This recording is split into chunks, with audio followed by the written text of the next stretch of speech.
Bonsoir mesdames, bonsoir messieurs. C'est encore un réel plaisir de vous retrouver, n'est-ce pas, dans le cadre de nos différentes interventions sur les cas et les problèmes, les situations qui se trouvent en RCA.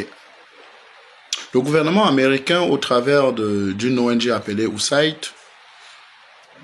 veut financer, n'est-ce pas, la prévention, l'intervention, n'est-ce pas, la protection des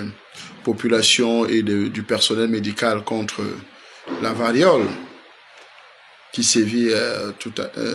dans d'autres pays. Ce qui est intéressant et curieux dans cette affaire, c'est que nous savons tous que cette ONG a été longtemps le bras armé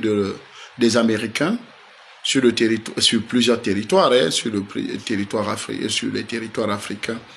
et ont servi plus à déstabiliser les États que à les stabiliser. Ces financements n'ont jamais véritablement servi pour la santé, pour la protection, pour le bien-être des populations. Parce que la plupart de ces financements sont justement envoyés parfois des groupes militants, c'est-à-dire des groupes terroristes djihadistes, ou bien des leaders politiques véreux, ou bien des ONG locaux qui travaillent pour justement déstabiliser les États et créer, n'est-ce pas, des mouvements sociaux dans les États.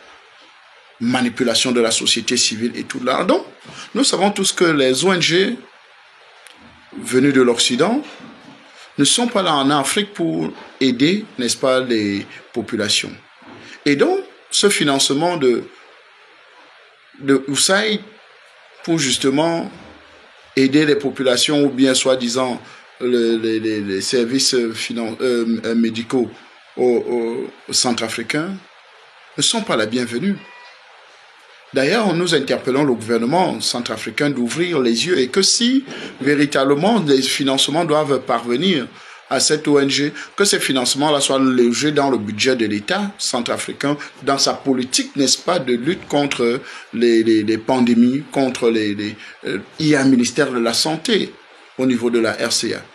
Et donc, nous appelons à la prudence, nous appelons à ce que ces autorités-là, aujourd'hui, prennent conscience que les ONG comme USAID ne sont pas là pour le bien-être des Centrafricains, ne sont pas là pour le bien-être des populations africaines. Ils sont là au service de l'impérialisme américain, ils sont là pour servir, n'est-ce pas, leurs maîtres, ceux des principaux financiers. D'ailleurs, derrière ces grandes ONG se cachent, n'est-ce pas, des fondations comme Melissa et Bill Gates, qui sont des hommes et des femmes, n'est-ce pas, qui veulent déstabiliser l'Afrique, qui veulent l'Afrique sans les Africains. Donc, c'est au gouvernement de prendre des décisions fortes et que sur son territoire, véritablement, cette maladie, même qu'on dit que ça fait des ravages là, nous ne voyons pas des cas, mais nous savons tous que comme les États africains sont pauvres et perméables, n'est-ce pas, permissibles à la corruption, alors peut-être pour ça ils accepteront, mais nous tirons derrière la sonnette d'alarme que des jours, si ces financements arrivent, il risque d'avoir de très grands dangers pour la RCA. Et ça, c'est les méthodes américaines au travers de leurs ONG, pas seulement USAID, vous en connaissez plusieurs autres ONG qui sont même déjà, par exemple, la société paramilitaire Bancroft qui est installée et qui fait le forcing en RCA. Donc, vous voyez que tous ces différents éléments réunis ne permettra pas véritablement là au Centrafrique de recouvrer sa liberté, sa souveraineté, qui est déjà en train d'être gagnée sur le terrain par les FACA et les instructeurs russes.